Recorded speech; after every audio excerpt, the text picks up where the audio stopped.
Hello students, स्वागत है आपका मेरी इस एमसीक्यू सीरीज़ में। यहाँ पर आज हम बात करने वाले हैं सेक्रेटरियल असिस्टेंट थ्योरी के बारे में, क्योंकि हमने जो 25 की सीरीज में से जो पहले के 5 पार्ट हैं इनमें हमने स्टेनो से रिलेटेड क्वेश्चंस को देखा था।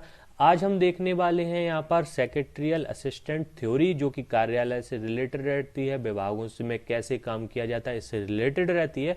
तो इसके जो ऑप्शनल क्वेश्चंस किस प्रकार से पेपरों में पिछले वर्षों में पूछे गए हैं, उन्हीं के आधार पर मैं आज आपको ये पार्ट लेके आया हूँ, जो आपको बहुत ध्यान से इसको देखना है। और इसमें जो क्वेश्चंस की पूछे गए हैं, हो सकता है, संभावना है कि पेपर में भी आपको देखने को मिल जाए। तो जो पहला हमारा क्वेश्चन है वह है आधुनिक कार्यालय से आशय है। तो इसके लिए 4 ऑप्शन है।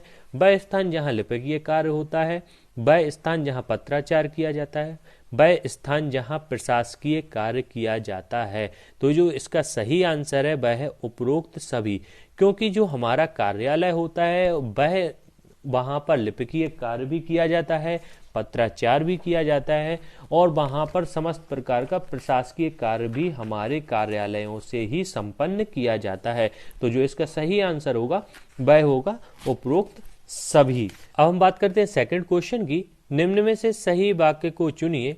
तो इनमें से हमें जो 4 ऑप्शन दिए गए, इनमें से हमें किसी एक सही को चुनना है। यहाँ पर मैं आपको बताना चाहूंगा कि एनसीबीटी के 2015 के पेपर में ये क्वेश्चन आ चुका है, कार्यालय किसी भी व्यावसायिक संगठन का स्मृति केंद्र होता है। यह बिल्कुल सही बात है कि कार्यालय का जो कार्यालय होता है वह व्यावसायिक संगठन का एक स्मृति केंद्र होता है। सेकंड ऑप्शन है कार्यालय में कागजी कार्यवाही ही की जाती है। यहाँ पर क्या बात कही जा रही है? सिर्फ कागजी कार्यवाही की जाती है। तो ऐसा नहीं है, और भी कार्यालय में कार्य किए जाते हैं। लिपिकीय कार्य ही सिर्फ नहीं किया जाता है, या प्रशासनिक कार्यों को ही नहीं निपटाया जाता है। यहाँ पर जो ऑप्शन सभी सेम है, लेकिन जो इसका सही आंसर रहेगा वह रहेगा कार्यालय किसी भी व्यावसायिक संगठन का स्मृति केंद्र होता है, क्योंकि यहाँ पर व्यवसाय से संबंधित समस्त प्रकार की रिकॉर्ड्स होते हैं और समस्त प्रकार का सूचनाएं प्रसार होता है, जिस कारण से हम इसको स्मृति केंद्र कहते हैं। बात करते हैं हम नेक्स्ट क्वेश्चन की। वह व्यक्ति जो कार्यालय के कर्मचारियों की नियुक्ति, प्रशिक्षण, पदोन्नति हेतु जिम्मेदार होता है, तो वह व्यक्ति कौन होता है? कार्यालय संचालक या कार्यालय प्रबंधक, रिसेप्शनिस्ट या लेखाकार। तो इसका जो सही आंसर रहेगा वह होता है कार्यालय प्रबंधक। यहाँ पर मैं आपको बताना चाहूंगा, जो प्रबंधक होता है वह सभी चीजों के लिए जिम्मेदार होता है, और प्रबंधक के अंडर में ही कार्यालय का संचालक हो सकता है, या रिसेप्शनिस्ट हो सकता है, या लेखाकार हो सकता है। बात करते हैं नेक्स्ट क्वेश्चन की। खुला एवं निजी कार्यालय में मुख्य अंतर क्या है? कार्य की प्रकृति, कार्य संगठन और गोपनीयता, विन्यास, योजना। यहाँ पर हमसे बहुत ही अच्छा क्वेश्चन किया गया है कि खुला एवं निजी कार्यालय में मुख्य अंतर क्या है। यह हमारा एनसीबीटी 2015 में यह क्वेश्चन पूछा जा चुका है।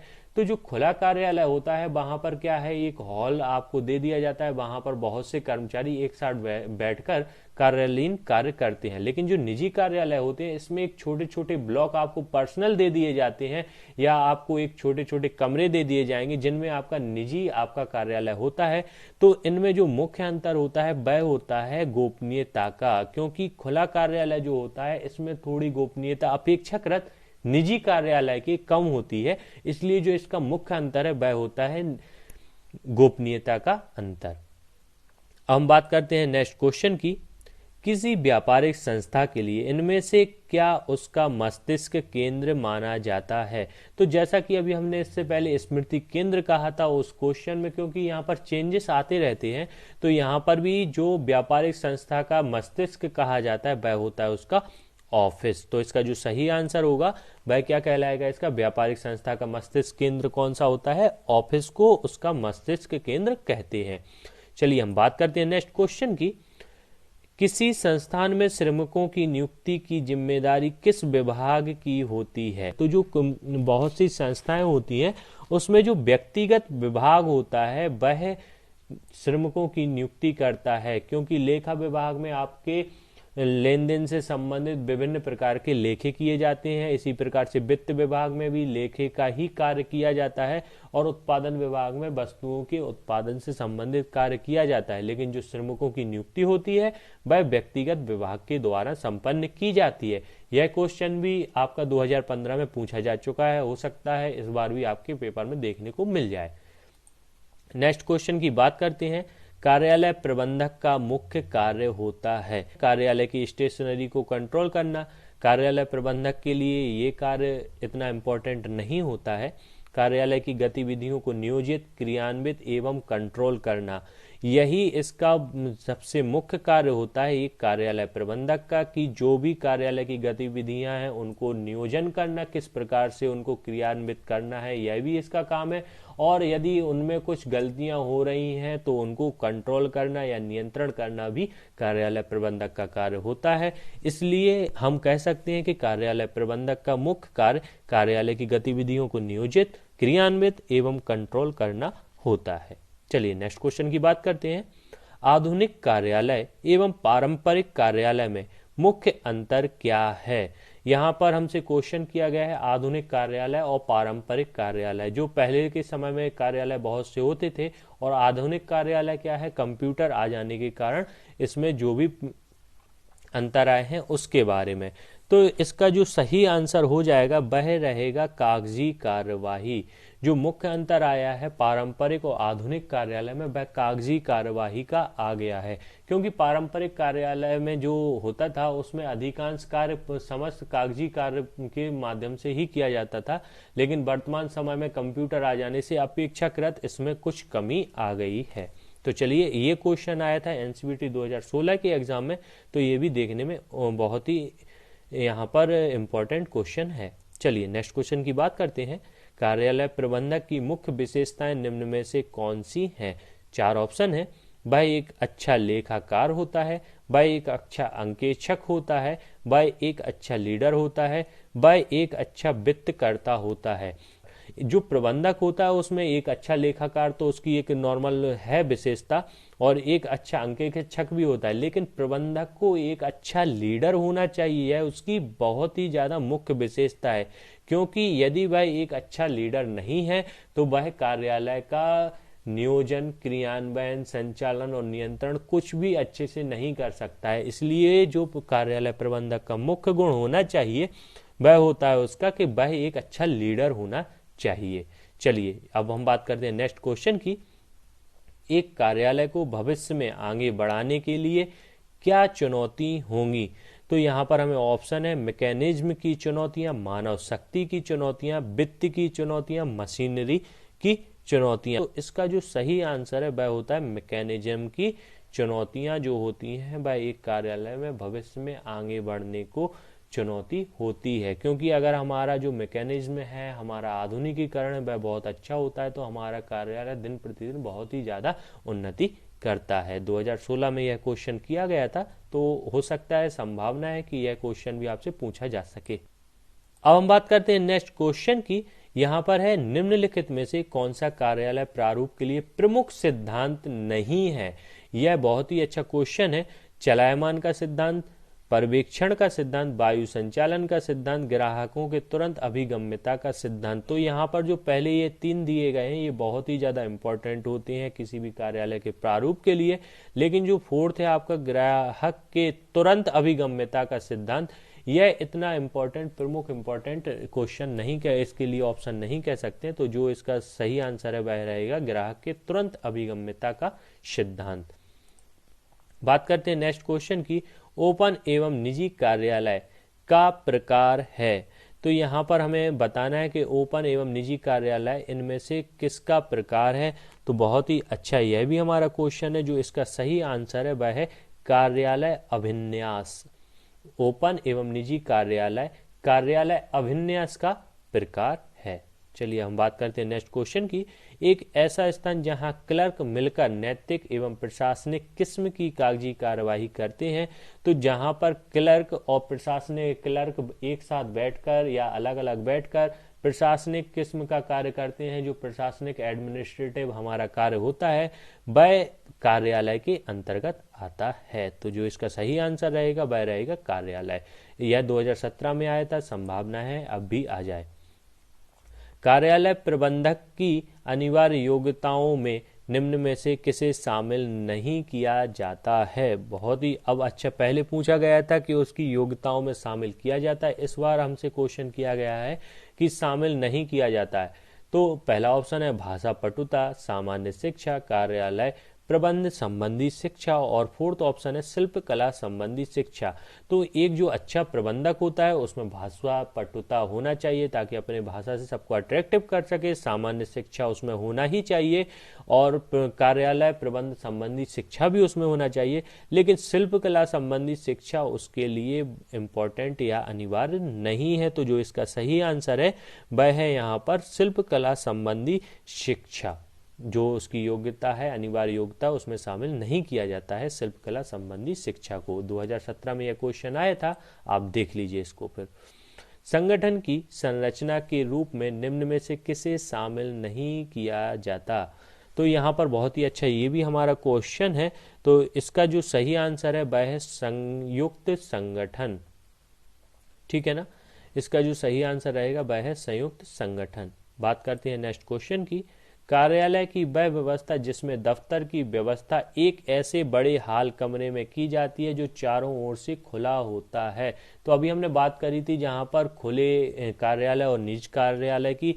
तो मैंने आपको बताया था कि जो एक हॉल में कमरे में यहाँ पर बैठक व्यवस्था होती है वह होता है खुला कार्यालय, और जहां पर निजी कमरे दे दिए जाते हैं या पार्टीशन कर दिया जाता है एक एक कमरे का, तो वहां वह कहलाता है निजी कार्यालय। तो जो इसका सही आंसर है हॉल कमरे में व्यवस्था की जाती है बैठने की, तो वह होता है खुला कार्यालय। तो जो इसका सही आंसर है वह खुला कार्यालय है। यह इंपॉर्टेंट क्वेश्चन इसलिए हो जाता है क्योंकि यह 2016 और 17 दोनों में आपसे पूछा जा चुका है। हम बात करते हैं नेक्स्ट क्वेश्चन की। वह स्थान जहां कारोबार का लेखा जोखा व रिकॉर्ड रखा जाता है उसको कहते हैं। तो जहां पर हमारे कारोबार का लेखा जोखा और रिकॉर्ड रखे जाते हैं उसको हम क्या कहते हैं, कार्यालय। क्योंकि यहाँ पर और ऑप्शन है में बैंक, भंडार गृह और सभागार। तो यहाँ पर हमारा जो सही आंसर है वह रहेगा कार्यालय। चलिए हम नेक्स्ट क्वेश्चन की बात करते हैं। कार्यालय में विशिष्टीकरण का अर्थ क्या है।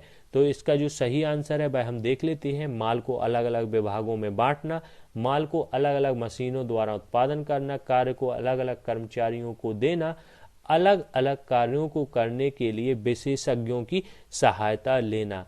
तो जो कार्यालय का विशिष्टीकरण होता है वह होता है कि अलग अलग कार्यों के लिए विशेषज्ञों की सहायता लेना, क्योंकि कार्यालय सारे लेखे जोखे रखता है और यदि कहीं पर कोई त्रुटि होती है तो उस पर नियंत्रण करता है। तो इसीलिए जब भी किसी कार्य को करना होता है तो सभी कार्यों से संबंधित विशेषज्ञों की सहायता कार्यालय द्वारा ली जाती है।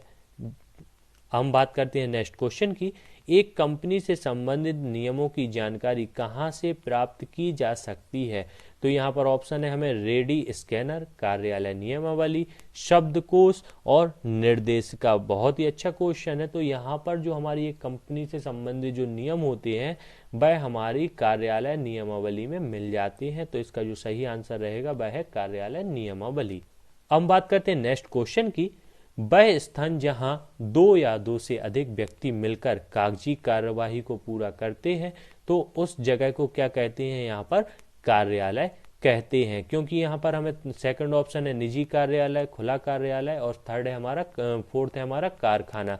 तो जो निजी कार्यालय और खुला कार्यालय वह कार्यालय के अंतर्गत ही दो पार्टीशन है, लेकिन यहाँ पर जो हमारा मुख्य रहता है वह कार्यालय कहलाता है, जहाँ पर दो या दो से अधिक व्यक्ति बैठकर कार्य करते हैं या कार्यवाही करते हैं। यह क्वेश्चन 2018 में आया था, इसलिए इम्पोर्टेंट हो जाता है।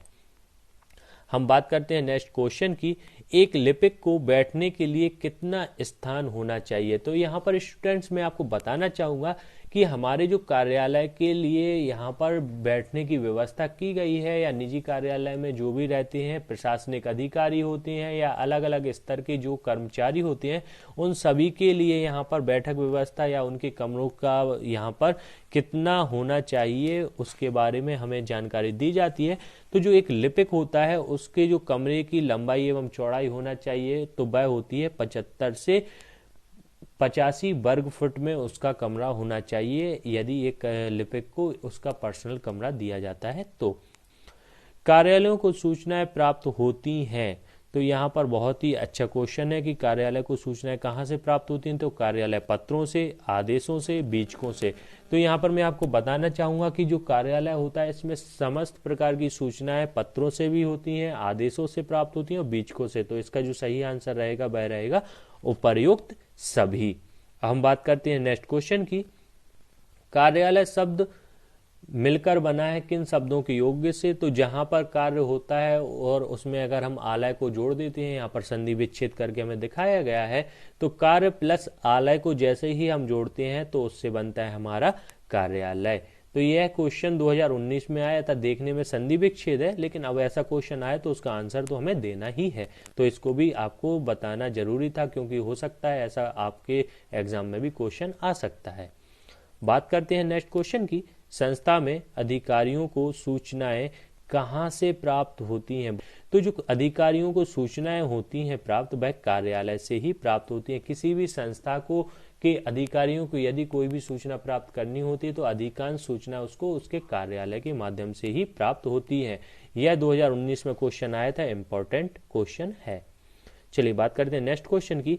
कार्यालय प्रबंधकों की तुलना किससे की जाती है, किसके रूप में की जाती है, तो इसका जो सही आंसर है वह है आंख, कान, मुंह तथा मस्तिष्क। जिस प्रकार से हमारे शरीर में आंख, कान, मुंह तथा मस्तिष्क बहुत ही इंपॉर्टेंट होते हैं, उसी प्रकार से कार्यालय के प्रबंधक भी बहुत ही इंपॉर्टेंट होते हैं हमारे संस्था के लिए। तो चलिए हम बात करते हैं नेक्स्ट क्वेश्चन की। कार्यालय प्रबंधक के कार्य होते हैं, तो हमने इससे पहले भी बात की थी, नियोजन, संगठन, क्रियान्वयन, नियंत्रण, यह सब एक कार्यालय प्रबंधक के कार्य होते हैं। तो यहाँ पर हमें जो फर्स्ट ऑप्शन है नियोजन, संगठन, निर्देशन और नियंत्रण, तो यह कार्यालय प्रबंधक के बहुत ही मुख्य कार्य होते हैं। यह 2019 में क्वेश्चन पूछा जा चुका है। तो इसका जो सही आंसर है वह फर्स्ट है, नियोजन, संगठन, निर्देशन तथा नियंत्रण इसके मुख्य कार्य होते हैं। बात करते हैं नेक्स्ट क्वेश्चन की। कार्यालय प्रबंधक को कम से कम इसकी जो अर्हता होती है, एक कार्यालय प्रबंधक की जो योग्यता होना चाहिए, शैक्षणिक योग्यता, वह कितनी होना चाहिए, कम से कम उसको स्नातक तो होना ही चाहिए। क्योंकि यहाँ पर एक लिपिक की जो योग्यताएं मानी जाती हैं वह 12वीं पास मानी जाती हैं, तो कम से कम कार्यालय प्रबंधक की जो योग्यता होना चाहिए वह स्नातक तो होना ही चाहिए। तो जो इसका सही आंसर रहेगा वह स्नातक रहेगा। अब हम बात करते हैं यहाँ पर नेक्स्ट क्वेश्चन की। निम्नलिखित में निजी कक्ष का लाभ कौन सा है? अधिक व्यय, काम का सीधे प्रवाह में बाधा, गोपनीयता। तो हमने जैसा कि बात अभी आपसे करी थी कि मुख्य खुला कार्यालय और निजी कार्यालय में जो मुख्य अंतर होता है वह गोपनीयता का होता है। तो यहाँ पर भी वही बात है कि निजी कक्ष का जो मुख्य लाभ होता है वह होता है गोपनीयता का लाभ, क्योंकि अधिक व्यय उसका लाभ नहीं मानेंगे, उसको एक हानि ही मानेंगे। और काम का सीधे प्रवाह में बाधा, यह भी इसका एक दोषी है निजी कक्ष का। लेकिन जो गोपनीयता होती है इसका बहुत बड़ा लाभ है, क्योंकि अगर गोपनीयता ही भंग हो जाएगी तो आपकी कार्यालय व्यवस्था पूरी तरह से बिखर जाती है। तो जो निजी कक्ष का जो लाभ होता है वह होता है गोपनीयता का लाभ। बात करते हैं हम नेक्स्ट क्वेश्चन की। कार्यालय की दीवारों में हल्के रंगों से प्रकाश परावर्तित होता है, कैसा परावर्तित होता है? तो इसमें ऑप्शन है कम, ज्यादा, अच्छा नहीं। तो इसका जो सही आंसर है वह है अच्छा नहीं। मतलब अगर हल्का रंग दीवारों पर किया जाता है तो इससे कहीं ना कहीं प्रकाश में कमी आती है, तो यह अच्छा नहीं माना जाता है दीवारों पर हल्का रंग। बात करते हैं हम नेक्स्ट क्वेश्चन की। प्राकृतिक प्रकाश प्रकाश के स्रोतों में सबसे सस्ता एवं सबसे अच्छा साधन माना जाता है, क्योंकि सूर्य की रोशनी से जो हमें प्रकाश दे मिलता है वह हमें एक लाइट के उजाले में या हम कहें बल्ब के उजाले से बहुत ही अच्छा होता है, और इसमें कोई भी इलेक्ट्रिसिटी का खर्चा नहीं है, इसलिए यह एक सस्ता साधन होता है हमारे लिए यहाँ पर प्रकाश का। बात करते हैं हम नेक्स्ट क्वेश्चन की, एक ऑफिस का कार्य की तरह होता है। तो यहाँ पर बहुत ही अच्छा क्वेश्चन है, तो इसका जो सही आंसर है भाई इंफॉर्मेशन सेंटर की तरह। एक ऑफिस का जो कार्य होता है भाई एक इंफॉर्मेशन सेंटर की तरह होता है, क्योंकि हमें अपने ऑफिस से ही समस्त प्रकार की सूचनाएं प्राप्त होती हैं। अब हम बात करते हैं नेक्स्ट क्वेश्चन की, उत्पादन डिपार्टमेंट किसके लिए उत्तरदायी होता है। तो उत्पादन डिपार्टमेंट जो होता है इनपुट को आउटपुट में बदलने के लिए उत्तरदायी होता है। मैं इसको आपको समझाता हूं कि जैसे कोई भी संस्था में हम जो रॉ मटेरियल होता है, जब हम उसको उत्पादन डिपार्टमेंट को सौंपते हैं तो वहां पर रॉ मटेरियल से हमारा एक विक्रय योग्य होने वाला आइटम निर्मित होता है। तो हम कह सकते हैं कि एक इनपुट को आउटपुट में बदलने के लिए उत्तरदायी होता है हमारा उत्पादन डिपार्टमेंट। स्टूडेंट्स, मैं आपसे कहना चाहता हूं कि आपको यह सीरीज कैसी लगी इसके बारे में आप कमेंट कीजिए, और मैं यहां पर टारगेट रख रहा हूं 1 लाख लाइक का मेरी इस वीडियो पर। अगर आप लोगों को पसंद आई है तो अधिक से अधिक लाइक कीजिए, ताकि यह बहुत से लोगों के पास में पहुंच सके, बहुत से स्टूडेंट्स इसका लाभ उठा सकें। और मेरे यूट्यूब चैनल को यदि आपने सब्सक्राइब नहीं किया है तो उसको सब्सक्राइब कर लीजिए, क्योंकि आपको भविष्य में स्टेनोग्राफर से संबंधित, सीपीसीटी से रिलेटेड क्वेश्चन, कंप्यूटर से रिलेटेड क्वेश्चन और बहुत कुछ इस चैनल पर आपको कंटेंट देखने को मिलने वाला है। तो आप इस चैनल को सब्सक्राइब कर लीजिए। धन्यवाद।